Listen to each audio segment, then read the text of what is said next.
Let's be honest, the worst part of our job in FP&A isn't really the math. The math is easy.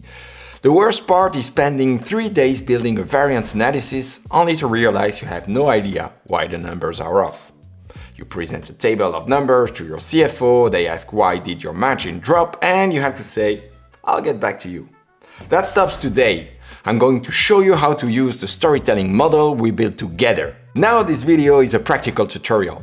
To get the most out of this, I want you to pause the video right now. Click the link in the description and download the free template. Open it up on your second screen and you can follow along step by step. Don't worry, I'll wait. You got it? Good. Let's work on this. This tool is designed to do one specific thing.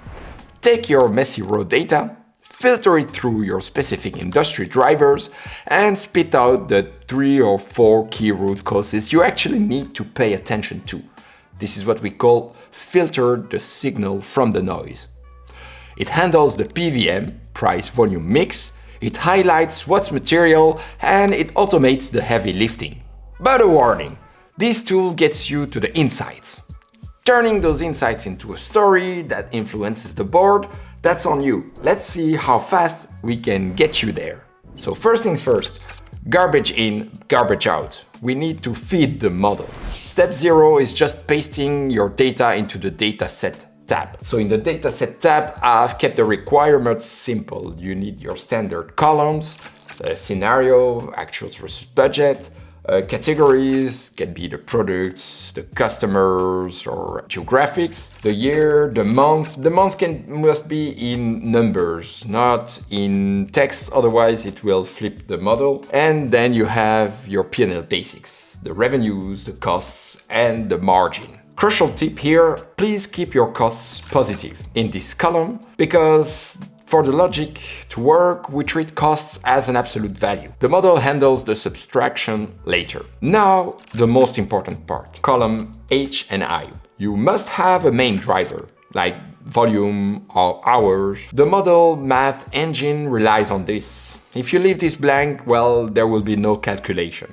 For the underlying driver, well, that's optional. It adds great context, but the model will run fine without it. The main driver remains non-negotiable. Now that it's done, you go to your step 1, drivers industry tab.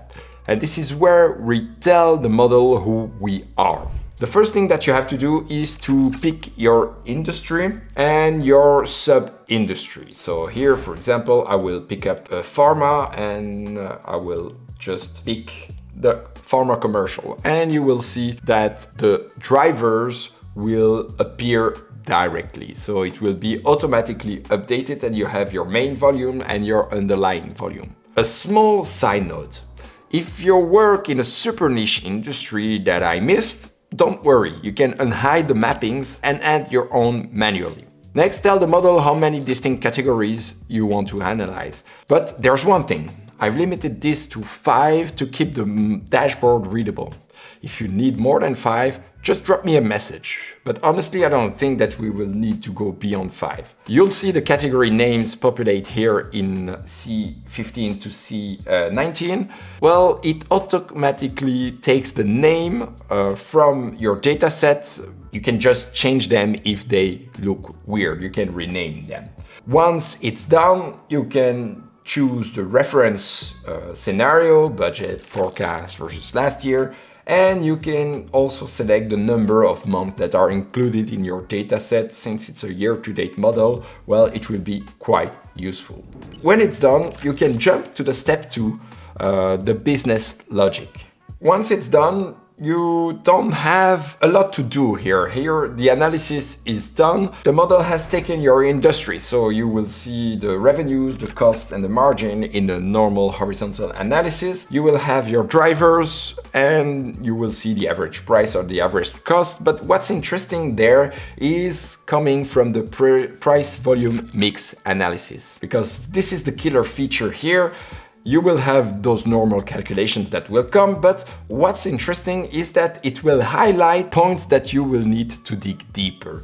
So depending on the threshold that you will select, the threshold of magnitude, it's a percentage that you choose according to the total variance, well, a certain number of variances will be highlighted. And those are the variances that will need to be investigated further, because that's critical to understand that it will force you to take only the most important variances that will explain most of your variance, but you do not have enough to do more than this, because you will need to go to step 3, to the root cause analysis. So this is step 3.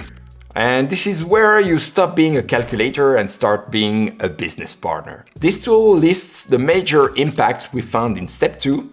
It even suggests who you should talk to based on the industry and the variance type. And if it's a price effect, you can go to sales. If it's a cost efficiency issue, you can go and talk to operations. Okay, your job here is to put the business context in the column I. So don't just write volumes down, write that the contract was lost for a specific customer if it's a question of volume. Here, the root cause is not just re-explaining what's in the figures. You have to dig deeper to really bring. So in that case, you do not just have to retranslate what you've observed in the figures. You have to dig deeper to understand the root cause exactly, so that you go back to the business event that happened. That was the most important. But here there are 2 rules for this step. The first is to be concise. You try to bucket your findings into 3 or 4 main root causes.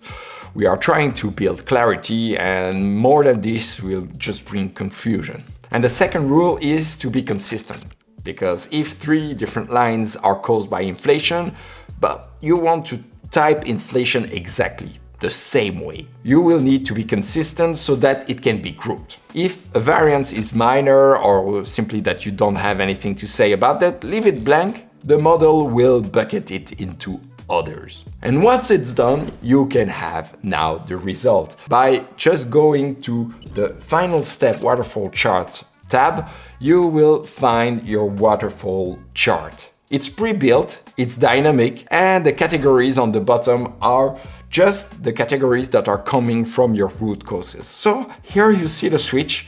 We do not talk about financial drivers anymore. We talk about the root causes as the bucket of a waterfall chart. You can switch the view here between the revenues, the costs, and the margin, and the chart rebuilds itself instantly. It groups your specific comments, aggregates the others, and bridges the gap perfectly between your reference and your actual, so in this case, the budget. Here, a critical technical note. Make sure you have macros enabled when you open this file. We use a tiny bit of VBA to make sure that the colors flip correctly. Green for good, red for bad, depending on whether you are looking at costs or revenue. And there you have it. In about 4 steps, we went from a raw CSV dump to a clear, actionable dashboard that tells you exactly why you missed your target. You have your price volume mix, you have your materiality filter, and you have a presentation-ready waterfall chart that actually speaks the language of the business. The tool is yours. Download it, break it, or use it with your own data. The goal here isn't to replace your judgment. It's to clear away the clutter so your judgment can actually shine. Let me know in the comments if this changes how you do your month-end closing. Thank you for watching. I'll see you in the next one.